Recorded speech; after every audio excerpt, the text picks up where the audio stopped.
Le Seigneur Jésus le Christ est venu sur la terre pour un jugement. Jésus-Christ est venu sur la terre pour un jugement.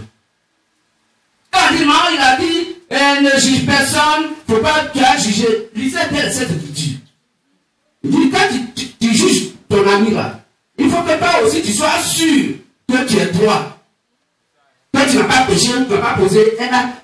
Et que ton cœur, ton homme intérieur, ton cœur ne te condamne pas. Est-ce qu'on comprend mieux? Amen. Toujours béni ça. Alors, frère, nous allons prendre donc Matthieu 11, 25. Là, on va lire rapidement, à cause de nos invités. Matthieu 11, 25 à 27.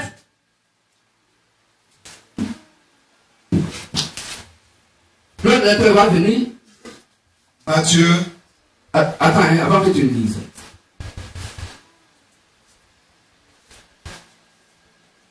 Alors, tu prends Jean 3, 17 à 21. Et nous va prendre Jean 5, 24, 22 à 24. On va lire ça d'abord avant qu'on parle. Matthieu 11. Non, attends d'abord. Prends le livre de Jean. Prends Jean 5, 22, 24. Et le frère va prendre Jean 3, 17 à 21. Jean 3, 17 à 21. Là, on fait vite. Jean 3, 17 à 21. Jean 3, 17 à 21, puis tu as dit 17 à 21. Ok, écoutez attentivement. Dieu, en effet, n'a pas envoyé son Fils dans le monde pour qu'il juge le monde. Ah. Est-ce qu'on comprend? Donc Jésus n'est pas venu pour juger. Hein? Ça, c'est mal comprendre ces écritures. Continue, frère. Mais, pour que le monde soit jugé, pour que le monde soit sauvé par lui. Je reprends. Dieu, en effet, n'a pas envoyé son Fils dans le monde pour qu'il juge le monde. Oui. Mais pour que le monde soit sauvé par lui. Pour que le monde soit sauvé par lui. Mais comment ce monde doit être sauvé par lui? Continue là-dessus. Celui qui croit en lui n'est point jugé. Ok. Nous sommes d'accord, hein? Mais. Attends, mon frère. Il dit celui qui croit en lui n'est point jugé. Reprends la lecture. Celui qui croit en lui. Donc, si tu crois en Seigneur Jésus-Christ, n'est point jugé. Tu n'es plus jugé. Mais celui qui ne croit pas est déjà jugé. Hein? Parce qu'il n'a pas cru. Au nom du Fils unique de Dieu. Et ce jugement-là, c'est que la lumière étant venue dans le monde, la parole qui est la vérité étant venue dans le monde, les hommes ont préféré les ténèbres, les mensonges à la lumière par rapport à la vérité. Parce que leurs œuvres étaient mauvaises. Voici le jugement. Car quiconque fait le mal est la lumière et ne vient point à la lumière, de peur que ses œuvres ne soient dévoilées. Donc voici le jugement. Le jugement, c'est quoi? C'est que la lumière qui est la parole, qui est la vérité, étant venue sur la terre, les humains ont préféré les ténèbres, le mensonge par rapport à la vérité. Donc ils sont déjà jugés. Mais celui qui agit selon la vérité vient à la lumière, afin que ses œuvres soient manifestées parce qu'elles sont faites en Dieu. Qu'est-ce que tu dis ça? Amen. Donc frères et sœurs, le jugement a déjà lieu. Depuis que Jésus a mis ses deux pieds sur la terre, Dieu a déjà jugé le monde. Pour ceux qui les ont écoutés à son temps, et aujourd'hui le jugement est encore d'actualité et parcourt son chemin. Toute personne qui va refuser la vérité qui vient des Saintes Écritures est déjà jugée. Les frères. Matthieu 11, 25 à 27. Non. Jean 5, 22 à 24. Jean 5, 22, 24. Jean 5, verset 22 au verset 24. Oui.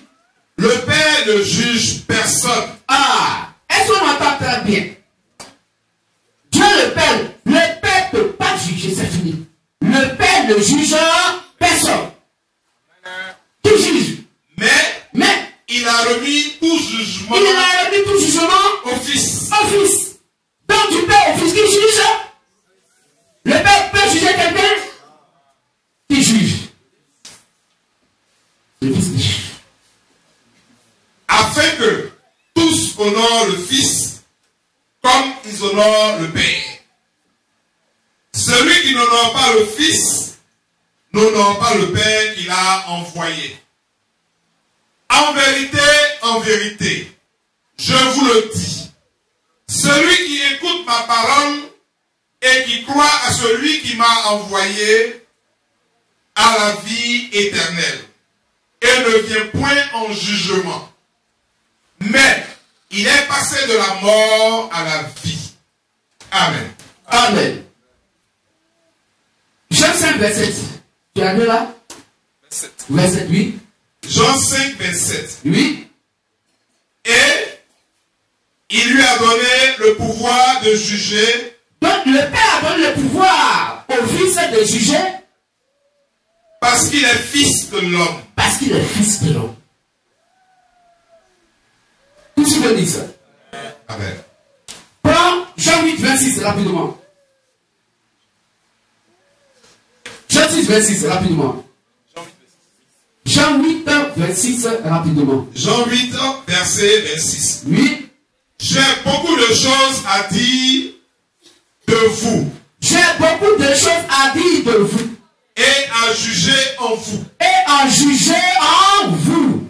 Mais Jésus-Christ, c'est lui qui juge. Mais celui qui m'a envoyé est vrai. Le Père qui m'a envoyé est vrai. Et ce que j'ai entendu de lui, je le dis au monde. Je le dis au monde. Amen. Amen. Donc le Père dans le Fils juge. Est-ce que vous comprenez mieux? Le Père ne juge pas directement.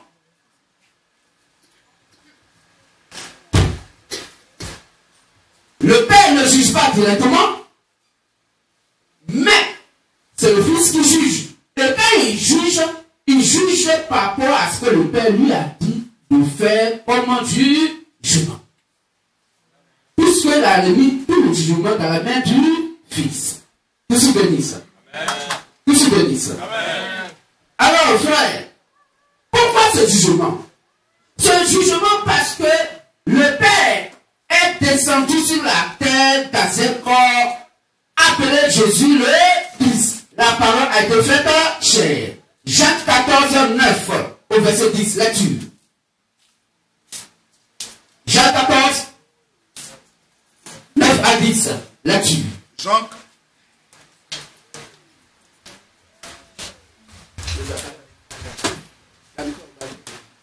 Jean 14, verset 9 à 10. Oui. Commence au verset 7. Jean 14, verset 7 à 10. Si vous me connaissez, si vous me connaissiez, il dit si vous me connaissiez, vous connaîtriez aussi mon Père. Vous connaîtriez aussi mon Père. Et dès maintenant, vous le connaissez. Vous connaissez le Père. Et vous l'avez vu. Et vous l'avez vu. Le Père était où là? C'est Jésus-Christ qui était là sur avec ses disciples. Philippe lui dit, Seigneur, montre-nous le Père. Et cela nous suffit. Jésus lui dit, il y a si longtemps que je suis avec vous. Mais ça fait longtemps, Philippe, que je suis avec vous. Et tu ne m'as pas connu. Et moi, le Père, tu ne m'as pas connu. Philippe. Celui qui m'a vu. A vu le Père. Comment dis-tu? Comment tu peux me demander? Montre-nous le Père. Montre-nous le Père.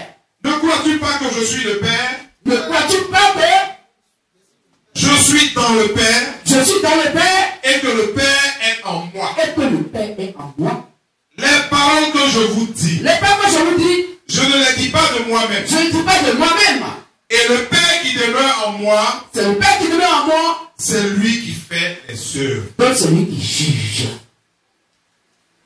Croyez-moi, je suis dans le Père, oui, et le Père est en moi. Voilà. Croyez du moins à cause de ses œuvres. Que se bénisse. Amen. Amen. Que se bénisse. Donc le Père va utiliser sa maison. Selon Hébreux 3:6, qui est le corps Jésus. Et ce corps Jésus est le corps du Père. Car quiconque m'a vu le Père. Donc Jésus le Christ attend que le Père, c'est lui qui juge. Mais il juge parce qu'il est fils de l'homme. Est-ce que vous comprenez? C'est même Jésus le Christ, puisque le Père lui a donné donc tout le jugement, il a remis dans sa main. Jésus va prendre le jugement et mettre dans la main de ses premiers disciples appelés les apôtres. Pour que le Père qui est en Jésus juge Jésus, le Christ, étant dans ses apôtres, après sa mort et sa résurrection de par le Saint-Esprit, le Père va juger directement au travers des premiers disciples selon Jésus le Christ. Car Christ étant en eux, le jugement est plus important par le Père. Que je peux dire ça? C'est quoi dans Matthieu 7, 18 à 19? Jésus le Christ va s'identifier, se révéler. Le Père va se révéler à ses cieux. Et il pose une question. Que dit-on que moi je suis? Il pose une deuxième question. Et vous, que dites-vous que je suis? Deux questions différentes. Qu'est-ce que les gens de Dieu disent à mon sujet? Personne ne le connaissait. On dit qu'il est le prophète. On dit qu'il est Jérémie qui est revenu. On dit qu'il est grand. Il dit, mais vous-même, les disciples, que dites-vous que je suis? Et Simon, appelé Pierre, prend la parole pour dire, tu es le Messie, le Fils du Dieu vivant. Donc Jésus-Christ, pour donner le jugement à ses disciples, il va se révéler à eux. Il dit à Simon, fils de Jonas, ce que tu dis, c'est lui la chair et le sang qui te l'a dit, mais c'est moi le Père qui te l'a révélé. C'est quoi tu es Pierre, et c'est sur cette pierre que je vais établir mon jugement. Si cette pierre, je bâtis mon église. Et bien, les portes demandent pour le point comme elle. Je te donnerai les clés du royaume des cieux. Après avoir venu de se révéler donc à eux, il va maintenant lui confier les clés du royaume des cieux. Et il met dans la main des premiers disciples de Jésus-Christ dans l'ordre du jugement. Ce que tu liras sur la terre sera lié dans les cieux.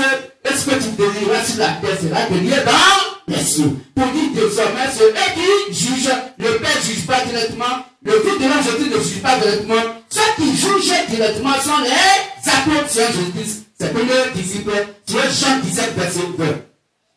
Car c'est pas pour eux seulement que je prie, mais je prie pour tous ceux qui ont croit à moi. Jésus-Christ me dit par eux la parole.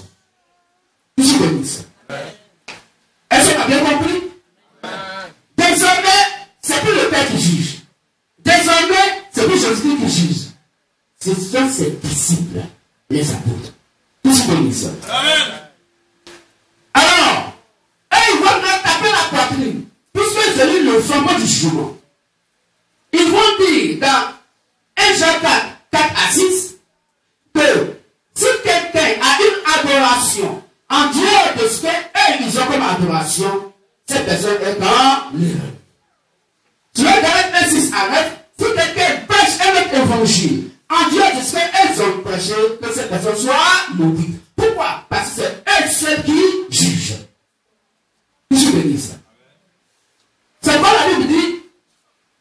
La Bible de 1 Corinthiens 15, à partir du verset 1 jusqu'au verset 3, la Bible dit, Paul, il dit que ce que vous avez d'abord, en tant d'adoration de parmi les premiers disciples, observez ces choses et en agissant ainsi, alors vous aurez donc cru pour une couronne incorruptible. Car quiconque n'a pas la même adoration que nous, cette personne n'ira pas au paradis. Qu'est-ce que je dis? Donc le jugement est à la main des disciples. C'est eux de par l'évangile qui pardonne les péchés des uns et des autres. Qu'est-ce que je dis? On peut lire ça, Jean 20, verset 23, acte 2, 38. Et il souffle sur eux et il dit, recevez le Saint-Esprit. Tous ceux à qui vous pardonnez les péchés leur seront pardonnés. Mais ceux à qui vous retendez les péchés, leurs péchés leur seront retenus. C'est eux, les apôtres de Jésus-Christ, à qui Christ a remis le jugement. Qu'est-ce que tu veux dire? Jean 20, 21 à 23. Jésus leur dit de nouveau, la paix soit avec vous. Comme le Père m'a envoyé, moi aussi je vous envoie. Après ces paroles, il souffla sur eux et leur dit, il a dit, recevez le Saint-Esprit. Recevez le Saint-Esprit. Ceux à qui vous pardonnerez les péchés. Est-ce qu'il a dit ceux à qui le Père va pardonner? Non. Ceux à qui moi j'ai pardonné? Non. Il dit ceux à qui vous pardonnerez les péchés, ils leur seront pardonnés. Ils leur seront pardonnés. Et ceux à qui vous retiendrez les péchés, ceux à qui vous allez retenir les péchés, ils leur seront retenus. Merci. Amen. Acte 2, 38.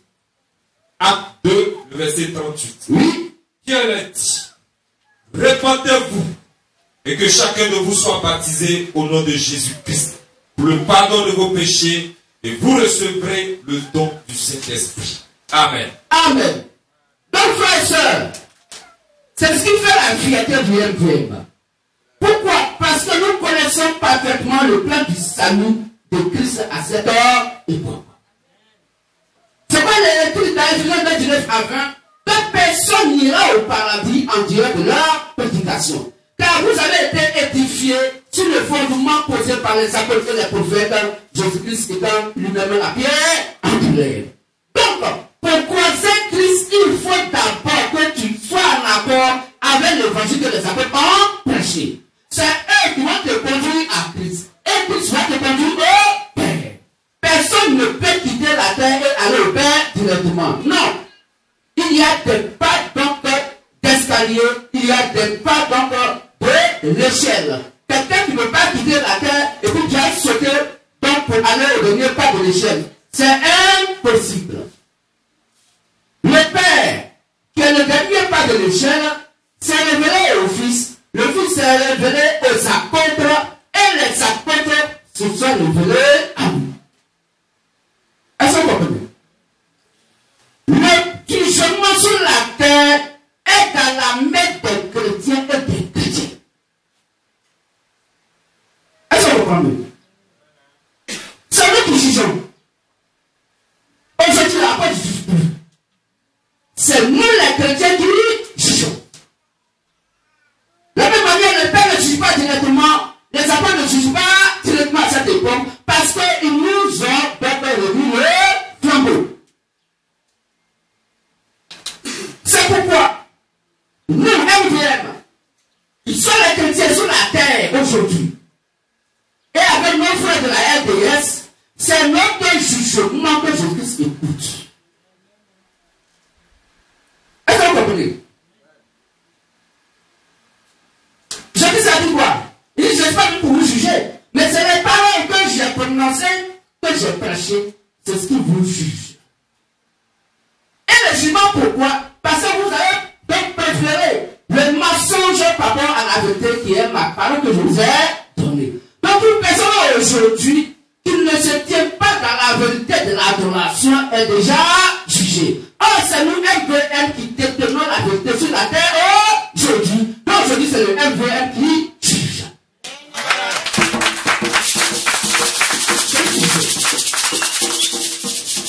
Que les gens veulent ou pas, c'est nous qui jugeons.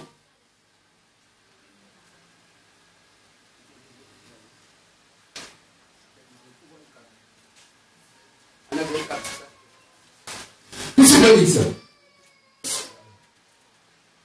Vous souvenez ça? Donc c'est nous, MVM, qui jugeons. Pourquoi? Parce que l'évangile que nous détenons, c'est l'évangile que les apôtres de Jésus ont prêché, que le Saint-Esprit a prêché au travers d'eux, que le Fils lui-même a reçu du Père pour pouvoir juger les gens donc de la terre. C'est le premier jugement et en même temps le dernier jugement. Car le dernier jugement, c'est de rappeler quel moyen qui avait eu le premier jugement. Est-ce qu'on se fait comprendre? Est-ce qu'au premier jugement, l'évangile que les apôtres de Jésus ont prêché demeure en quoi? Or, nous prêchons exactement ce que les apôtres de Jésus ont prêché et ce que les 7 prophètes messagers des 7 âges de nations ont prêché. Car eux tous avaient la même doctrine qui est la doctrine de Christ sur Galates 1, 6 à 9. Vous souvenez ça? Est-ce qu'on comprend mieux? C'est pourquoi, frère, nous allons lire un passage. Dans le temps d'aujourd'hui, c'est l'église du Seigneur Jésus-Christ qui fait le jugement. Prenons 1 Corinthiens 6, 2 à 4, et le frère va prendre 1 Corinthiens 5, 12 à 13. 1 Corinthiens 6, 2 à 4. 1 Corinthiens 6, 2 à 4. ok, et le frère va prendre à côté 1 Corinthiens 5, 12 à 13. Je lis. Oui. Ne savez-vous pas que les saints jugeront le monde? Ah! Mais les saints, ils sont où? Les apôtres sont morts physiquement, leur corps est tombé enterré. Honnête. Honnête. 1 Corinthiens 3, 16 va établir les saints sur la terre. Ceux en qui se trouve l'Esprit du Seigneur. Car vous êtes le temple de Dieu et l'Esprit de Dieu habite en vous. Ça, c'est du vivant. L'église est encore sur la terre. L'église n'est pas encore dans les lieux célestes. Vous souvenez ça? Donc, les saints qui vont juger le monde, il faut qu'ils soient dans le monde. On ne peut pas juger quelqu'un en dehors du lieu de rencontre où le jugement doit avoir lieu. Ou bien, donc le jugement a lieu sur la terre. Les saints jugeront le monde. Continue, frère. Et si c'est par vous que le jugement, et si c'est par vous que le monde est jugé. Et si c'est par vous que le monde est jugé, êtes-vous indigne de rendre les moindres jugements? Êtes-vous indigne de rendre les moindres jugements? Ne savez-vous pas que nous jugerons les anges? Ne savez-vous pas que nous, les chrétiens, nous allons juger les anges? Et nous ne jugerons pas à plus forte raison les choses de cette vie. Donc le jugement, c'est sur la terre. Quand donc vous avez des différends, oui, pour les choses de cette vie, ce sont des gens dont l'Église ne fait aucun cas. Merci. Que vous prenez pour juge. Merci. 1 Corinthiens 5, 12 à 13, rapidement. 1 Corinthiens 5, verset 12 à 13. Et le frère va prendre 1 Pierre 4, 17. Qu'ai-je, en effet, à juger ceux du dehors? N'est-ce pas ceux du dedans que vous avez à juger? Donc les chrétiens doivent se juger entre eux. Honnête. Tous ceux qui croient en Christ doivent se juger entre eux. Tout c'est le jugement de Dieu commence dans sa propre maison. Maintenant, quand on prêche, tout c'est le jugement de Dieu, c'est la parole de Dieu. Quand on prêche, et les gens écoutent, vous la vous critiquez. Vous jugez les autres églises. Mais si toi tu dis que l'église c'est Jésus-Christ, et que le jugement doit se faire dans la maison de Dieu, pourquoi as-tu peur du jugement de ton Dieu? Tout ça, on va se juger entre nous. Pour savoir est-ce que nous maintenons la vérité de notre Dieu. Parce qu'ils sont conscients que l'évangile qu'ils ont n'a rien à voir avec l'évangile du vrai christianisme. Continue, frère. Pour ceux du dehors, ceux du dehors, les païens, Dieu les juge. Dieu les juge. Ôtez le méchant du milieu de vous. Ôtez le méchant. Celui qui ne veut pas adhérer à l'évangile de Christ, là, ôtez-le du milieu de vous. Amen. Mais comment il faut l'ôter? Il faut lui donner la nourriture. Parce qu'il y a des lourds agresseurs au milieu du peuple de Dieu. Il faut lui donner l'évangile. Judas Iscariote, quand lui a donné l'évangile, un verset biblique l'a fait fuir. Les partis. Qu'est-ce que vous voulez dire? Donc le jugement se fait dans la maison de Dieu. Puisque le jugement, c'est de présenter la lumière qui est la vérité, la parole de Dieu. Toute personne qui n'accepte pas la vérité de Dieu va partir. Ou qui s'oppose va partir. Qu'est-ce que vous dites ça? 1 Pierre 4, 17, oui. Car C'est le moment où le jugement va commencer par la maison de Dieu. C'est le moment où le jugement va commencer par la maison de Dieu. Or, si c'est par nous qu'il commence, si c'est par nous que le jugement commence, quelle sera la fin de ceux qui n'obéissent pas à l'évangile de Dieu? quelle sera la fin de la religion qui n'obéit pas à l'évangile de Christ? Ils vont aller où? À l'enfer. Et cette fin-là, c'est quoi? Comment ils n'obéissent pas donc à la parole de Christ? Comment ils sont jugés? Le jugement, c'est le fait que quelqu'un te place un seul iota de ce qui est écrit noir sur blanc pour imposer ce qui n'est pas écrit. Tu es déjà jugé. Matthieu 28, du 9 à 20 dit, allez baptiser au nom du Père, du Fils et du Saint-Esprit, dans le nom légitime, légal et le Seigneur Jésus le Christ, en combinaison avec l'acte de conduite. Et après, enseignez-lui tout ce que je vous ai prescrit.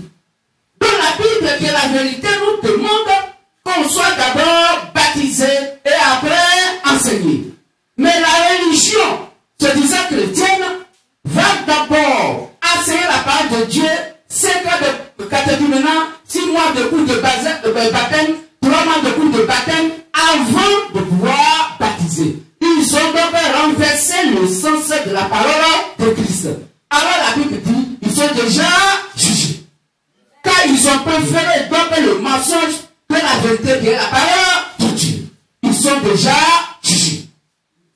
Monsieur béni ça. Matthieu 15 à 16 dit, celui qui croit qui sera baptisé sera sauvé. Mais celui qui ne croit pas sera condamné. Donc il faut écouter l'évangile pour croire. Pour que la foi qui est la part de Christ soit manifestée dans ton cœur.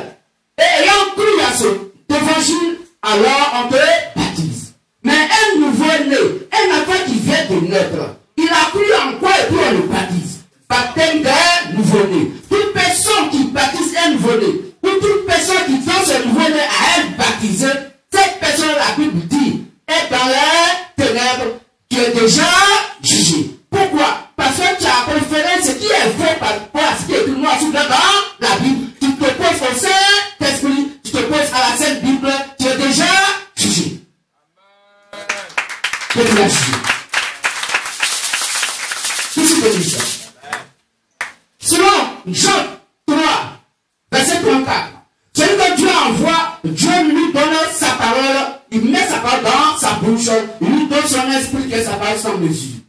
Si quelqu'un se dit homme de Dieu, et ils ont fait cours, école donc pastorale, école de formation d'homme de Dieu, école de formation de prophète, il va dans une école théologique, il va dans un séminaire de prêtre pour apprendre et donc la parole de Dieu est sorti avec un diplôme pour venir donc enseigner la parole de Dieu. Alors que la Bible dit, dans le Jérémie 1, à verset 4 à 6, il dit à Jérémie, avant que tu ne sois formé dans le sein de ta mère, moi, Dieu, je te connaissais et je t'avais établi prophète des nations. Jérémie est allé dans l'école pastorale ou l'école de formation de prophète dans le ventre de sa maman pour qu'il puisse sortir prophète.